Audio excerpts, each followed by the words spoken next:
কি খবর তোমাদের? ভালো আছো না? জানি তোমরা সবাই ভালো আছো। জীবন বিনিময়। জীবন বিনিময় কবিতাটি যদি এক কথায় বলি তাহলে পিতার স্নেহের কাছে মৃত্যুর পরাজয়। এখন কবিতাটি বুঝতে পারবা কেন বললাম এই কথাটি। বাদশাহ বাবর, মুঘল সাম্রাজ্যের বাদশাহ বাবর, তার পুত্র হুমায়ুন অসুস্থ।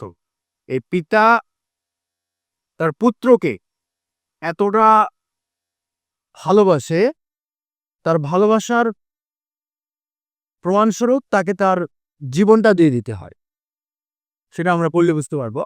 বাদশাহ বাবর কাঁদিয়া ফিরিছে, নিদ নাই তার চোখে, পুত্র তাহার হুমায়ুন বুঝি বাঁচে না এবার আর, চারিধারে তার ঘনিয়ে আসিছে মরণ অন্ধকার। মানে হচ্ছে এখানে বাদশাহ বাবর তার পুত্র হুমায়ুন অসুস্থ, তার এতটা অসুস্থ যে বাঁচবে না, মানে বাঁচবে না এরকম একটা অবস্থা। এই অবস্থায় পিতা হিসেবে তার চারিদিকে অন্ধকার, তার কোনো কিছু, তার চোখে কোনো ঘুম নাই, এটা স্বাভাবিক। রাজ্যের যত বিজ্ঞ হেকিম কবিরাজ দরবেশ এসেছে সময় দিতেছে বসিয়া ব্যবস্থা সবিশেষ, সেবা যত্নের বিধিবিধানে ত্রুটি নাহি একলেশ। মানে রাজ্যের যত বিজ্ঞানী, যত ডাক্তার, যত কবিরাজ, যত দরবেশ সবাই আসছে।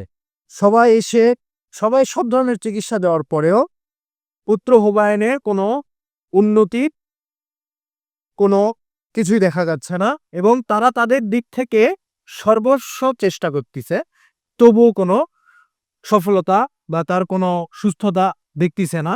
রাজ্যের যত বিজ্ঞ হেকিম কবিরাজ দরবেশ এসেছে সবাই দিতেছে বসিয়া ব্যবস্থা সবিশেষ, সেবাযত্নের বিধিবিধানে ত্রুটি নাহি একলেশ। এখানে রাজ্যের যত বিজ্ঞানী, যত হেকিম বলতে হচ্ছে ডাক্তার, কবিরাজ, দরবেশ সবাই আসছে। সবাই এসে বসে সবাই তাদের সর্বস্বটা দিয়ে চেষ্টা করতেছে যে কিভাবে পুত্র হুমায়ুনকে সুস্থ করে তোলা যায়। তাদের এই চিকিৎসায় কোনো ধরনের কোনো ভুল নাই, তারা সর্বস্ব সবটুকু দিয়ে চেষ্টা করতেছে, তারপরও পুত্র হুমায়ুনের কোনো উন্নতির কোনো লক্ষণ নাই। তবুও তার সেই দুরস্থ রোগ হটিতেছে না হায়, যতদিন যায় দুর্ভোগ ততই বাড়িয়া যায়, জীবন প্রদীপ নিভিয়া আসিছে অস্ত রবির প্রায়। মানে এত কিছুর পরেও, এত সবাই বিজ্ঞানী হেকিম কবিরাজ দরবেশ সবাই সব ধরনের চেষ্টা করার পরেও তার যে এই রোগ সেটি উন্নতির তো কোনো দিক নাই, আরো মানে যত অসুস্থতা তাকে ঘিরে ধরতেছে। তবুও তার সেই দুরন্ত রোগ ঘটিতেছে না খায়, যতদিন যায় দুর্ভোগ ততই বাড়িয়া যান, জীবন প্রদীপ নিভিয়া আসিছে অস্ত রবির প্রায়। এত কিছুর পরেও বিজ্ঞ হেকিম কবিরাজ দরবেশ সবার সব রকমের চেষ্টার পরও তার রোগের কোনো ভালো হওয়ার কোনো লক্ষণ দেখা যাচ্ছে না, সে আরো অসুস্থ হয়ে যাচ্ছে। জীবন প্রদীপ নিভিয়া আসিছে অস্ত রবির প্রায়, মানে জীবনের আলো, প্রদীপ মানে আলো, নিভিয়া আসিছে অস্ত রবির, রবির মানে সূর্য, অস্ত রবির মানে সূর্য অস্ত যায় এরকম, মানে জীবনের আলো মানে নিভে যাচ্ছে এরকম একটা অবস্থা পুত্র হুমায়ুনের। সুধালো বাবর ব্যগ্র কণ্ঠে ভীষক বৃন্দে ডাকি, বলো বলো আজি সত্যি করিয়া দিও না কোমরে ফাঁকি, এই রোগ হতে বাদশা জাদার মুক্তি মিলবে নাকি। মানে বাদশা বাবর ব্যগ্রকণ্ঠে উত্তেজিত ভাবে, কৃষক বৃন্দে মানে চিকিৎসকদের, বৃন্দ বলতে অনেক চিকিৎসক, এর জন্য বৃন্দে এখানে বৃন্দ ব্যবহার করছে এখানে। সুধালো বাবর ব্যগ্রকণ্ঠে ভীষক বৃন্দে ডাকি, বলো বলো আজি সত্যি করিয়া দিও না কোমরে ফাঁকি, এই রোগ হতে বাদশা দাদার মুক্তি মিলবে নাকি। মানে বাদশা বাবর ব্যগ্রকণ্ঠে খুবই উত্তেজিত ভাবে ভীষক বৃন্দে মানে চিকিৎসকদের, ভীষক মানে চিকিৎসক, বৃন্দ বলতে অনেক চিকিৎসক আছে এই জন্য এখানে বৃন্দে ডাকি, মানে চিকিৎসকদের ডাকে বাদশা বাবর খুবই উত্তেজিত ভাবে, খুবই ব্যগ্র কণ্ঠে সবার কাছ থেকে শুনতে চাচ্ছে যে আমাকে মিথ্যা কথা বলো না, আমাকে বলো যে আমার পুত্র বাদশা জাদার মানে বাদশার পুত্র, মানে তার পুত্র হুমায়ুন, তার পুত্রর এই অসুস্থতা থেকে মুক্তি মিলবে নাকি। নতমস্তকে রহিল সবাই, কহিল না কোনো কথা, মুখর হইয়া উঠল তাদের সেই নিষ্ঠুর নীরবতা, শেষমেশ আসি বাবরের বুকে বিধিল কিসের ব্যথা। এখানে নতমস্তকে রহিল বলতে সবাই মাথা নিচু করে চুপচাপ হয়ে থাকলো, মুখর হইয়া উল্টো তানে সে নিষ্ঠুর নীরবতা। আমরা যখন কথা বলি তারও একটা শব্দ আছে, আমরা যখন কথা বলি না চুপচাপ থাকি তারও একটা শব্দ আছে। সেটাকে বুঝাইছে যে নীরবতা অনেক কিছু বলে দেয়, এইরকম একটা যে তাদের নীরবতায় এক প্রকার মানে মুখর বলতে আওয়াজ, এক প্রকার আওয়াজ করতেছে এই নিষ্ঠুর নীরবতাটাই। শেল সম আসি বাবুরের বুকে বিঁধিল কিসের ব্যথা। মানে শেল সম বলতে লোহার মানে ধারালো অস্ত্রের আঘাতে যেরকম অনুভূতি প্রকাশ পায় সেই রকম মানে বাবরের বুকে তাদের এই নিষ্ঠুর নীরবতাটা মানে একটা ছুরি মারল তাকে, এরকম মানে একটা অনুভূত হলো তা। হেনকালে এক দরবেশ উঠি কহিল সুলতান, সবচেয়ে তব শ্রেষ্ঠ যে ধন, দিতে যদি পারো দান, খুশি হয়ে তবে বাঁচাবে আল্লাহ বাদশাহজাদার প্রাণ। এখানে একজন দরবেশ হঠাৎ করে বলে উঠল বাদশাকে যে আপনি যদি আপনার সব থেকে প্রিয় জিনিসটি দান করেন আল্লাহর কাছে, তাহলে আল্লাহ আপনার পুত্রের এই অসুস্থতা থেকে সুস্থতা লাভ করবে। শুনিয়া সে কথা কহিল বাবর, শঙ্কা নাহিক মানি, তাই যদি হয় প্রস্তুত আমি দিতে সেই কুরবানি। সবচেয়ে মোর শ্রেষ্ঠ যে ধন জানি তাহা আমি জানি। তার পুত্রের সুস্থতা আনার জন্য সে তার প্রিয় জিনিসটি দান করার জন্য তৈরি আছে। কহিল কাদিয়া, হে দয়াল খোদা, হে রহিম রহমান, মোর জীবনের সবচেয়ে প্রিয় আমারই আপন প্রাণ, তাই নিয়ে প্রভু পুত্রের প্রাণ করো মোরে দা। এবং বলে উঠল যে হে রহিম রহমান মানে দয়ালু, আমার জীবনের সব থেকে প্রিয় জিনিস আমারই প্রাণ, মানে তার প্রাণ তার সব থেকে প্রিয়, সেটা নিয়ে সে যেন তার পুত্রের সুস্থতা দাবি করল। স্তব্ধ নীরব গৃহদল, মুখে নাহি কারো বাণী, গভীর রজনী শক্তিমগন নিখিল বিশ্বরানী, আকাশে বাতাসে ধ্বনিতেছে যেন গোপন কি কানাকানি।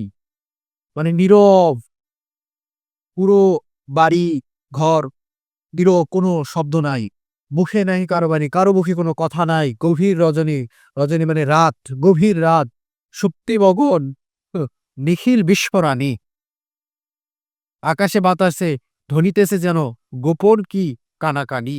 সুপ্তিমগন মানে ঘুম, সবাই ঘুমে মগ্ন, আকাশে বাতাসে মানে সবাই চুপচাপ ঘুমন্ত গভীর রাতে, এই চুপচাপের মাঝেও যেন কি যেন কানাকানি হচ্ছে, এরকম একটা শব্দ।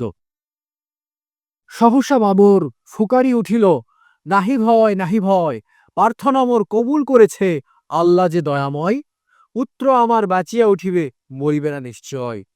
মানে হঠাৎ করে বলে উঠল, মানে চিৎকার দিয়ে উঠল বাবর যে কোনো ভয় নাই, কোনো ভয় নাই, আমার প্রার্থনা কবুল হয়েছে, আল্লাহ কবুল করেছে আমার প্রার্থনা, আমার পুত্র এখন সুস্থ হয়ে উঠবে, আর মরবে না। ঘুরিতে লাগিল পুলকে বাবর পুত্রের চারিপাশ, নিরাশ হৃদয় সে যেন আশার দৃপ্ত জয়োল্লাস। তিমির রাতের তরণে তরণে উষার পূর্বাভাস।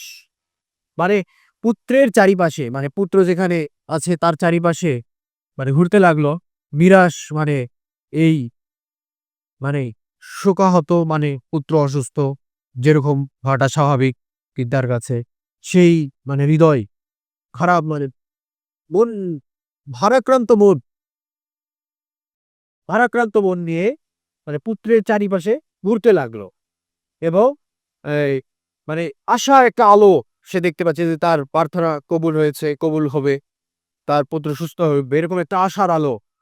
মানে তিমির রাতের তরণে তরণে উষার পূর্বাভাস, মানে সকাল হয়ে ওঠে যেরকম, মানে উষার যখন সকাল হয়, ভোরের সকালটা যেরকম লাগে এইরকম, মানে মানে আশার আলো দেখতে পাচ্ছে সে, এরকম একটা তার মনের মধ্যে একটু এরকম আশা। সেই দিন হতে রোগ লক্ষণ দেখা দিল বাবরের, হৃষ্টচিত্তে গ্রহণ করিল শয্যা সে মরণে, নতুন জীবনে হুমায়ুন ধীরে বাঁচিয়া উঠিল ফের। মানে যখন থেকে পুত্র হুমায়ুন ধীরে ধীরে সুস্থ হয়ে উঠতেছিল, তখন থেকে বাবর অসুস্থ হতে লাগলো এবং সে তার অসুস্থতাটা মানে ইষ্টচিত্তে মানে আনন্দের সাথে, কোনো কষ্ট নাই তার মাঝে, মানে খুব আনন্দের সাথে সে এটা গ্রহণ করলো যে তার পুত্র সুস্থ হয়ে উঠছে। এটাতেই সে সন্তুষ্ট এবং তার পুত্র ধীরে ধীরে সে যখন অসুস্থ হয় তার পুত্র তখন সুস্থ হতে শুরু করে। বলিল বাবর, না না ভুল কথা, মৃত্যুকে তারে কয়, মরিয়া বাবর অমর হয়েছে, নাহি তার কোনো ক্ষয়, পিতৃ স্নেহের কাছে হইয়াছে মরণের পরাজয়।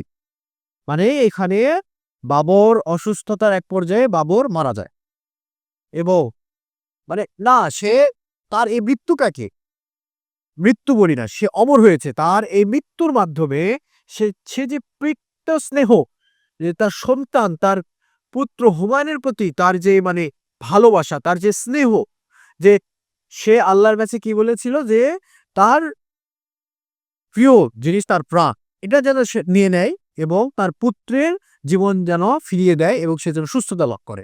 পুত্র তার সুস্থ হয়ে ওঠে এবং তখন সে অসুস্থ হয়ে যায় এবং সে ধীরে ধীরে এক পর্যায়ে মারা যায়। মানে কি তার দোয়া কবুল হয়েছে। তো এখানে সে প্রকার মানে অমর হয়েছে, সে মানে একজন পিতা একজন পুত্রকে, একজন সন্তানকে মানে কতটা ভালোবাসতে পারে যে তার জীবন দিয়ে মানে দিয়ে তার পুত্রকে বাঁচিয়ে দিয়েছে, বাঁচাইছে, সুস্থ করে তুলেছে। আমি একটু তোমাদের পুরো কবিতাটা একবার পুরোটা পড়ে দিই যেন তোমাদের সুবিধা হয় পড়তে। এখানে পরের লাইনগুলো লেখা আছে, আমি শুরুর লাইনগুলো বই দেখে তোমাদেরকে বলতেছি। বাচ্চা বাবর কাঁদিয়া ফিরেছে, নিদ নাহি চোখে তার, পুত্র তাহার হুমায়ুন বুঝি বাঁচে না এবারা। চারিধারে তার ঘনায়ে আসিছে মরণ অন্ধকার, রাজ্যের যত বিজ্ঞ হেকিম কবিরাজ দরবেশ এসেছে সবাই, দিতেছে বসিয়া ব্যবস্থা সবিশেষ, সেবা যত্নের বিধিবিধানের ত্রুটি নাহি একলেশ, তবুও তার সেই দূরত্ব রোগ হটিতেছে না খায়। যতদিন যায় দুর্ভোগ তার ততই বাড়িয়া যায়, জীবন প্রদীপ নিভিয়া আসিছে অস্ত রবির প্রায়।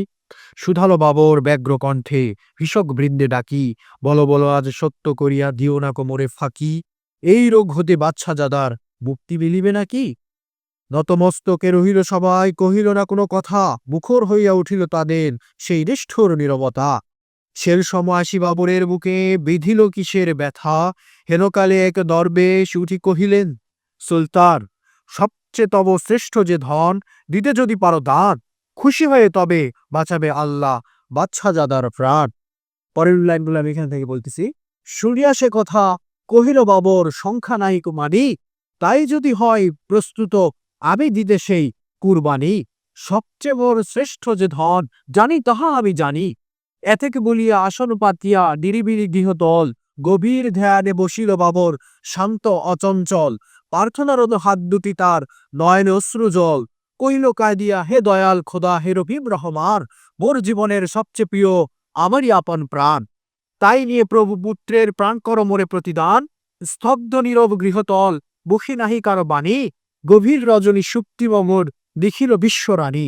আকাশে বাতাসে ধরিতেছে যেন গোপল কি কানাকানি, সহসা বাবর ফুকারি উঠিল, নাহি হয় নাহি ভয়, প্রার্থনা মোর কবুল করেছে আল্লাহ যে দয়াময়, পুত্র আমার বাঁচিয়া উঠিবে মরিবে না নিশ্চয়। ঘুরিতে লাগিল পুলকে বাবর পুত্রের চারিপাশ, নিরাশ হৃদয় সে যেন আশার দৃপ্ত জয়োল্লাস। তিমির রাতের তরণে তরণে উষার পূর্বাভাস, সেই দিন হতে রোগ লক্ষণ দেখা দিল বাবুরের, দৃষ্টচিত্তে গ্রহণ করিল শয্যা সে মরণের। নতুন জীবনে হুমায়ুন ধীরে বাঁচিয়া উঠিল ফের, বলিল বাবর, না না ভুল কথা, মৃত্যুকে তারে কয়, বরিয়া বাবর অমর হয়েছে, নাহি তার কোনো ক্ষয়, পিতৃ স্নেহের কাছে হইয়াছে মরণের পরাজয়। কেমন লাগলো সবার? আশা করি বোঝানোর সর্বস্ব চেষ্টা করেছি। তাও যদি না বুঝে থাকো আবার একটা ভিডিও বানাবো। বুঝতে পারতেছি আরো অনেক কিছু বোঝাতে হবে, আরো আরো অনেক কিছু বোঝাতে হবে, আবার একটা ভিডিও দেবনি। আপাতত যতটুকু বোঝালাম কবিতাটা পড়তে পড়তে শুদ্ধ করে ফেলো, আর যতটুকু বোঝাইছি এতটুকু পড়তে থাকো, আর আমি আবার একটি ভিডিও বানাচ্ছি তোমাদের জন্য।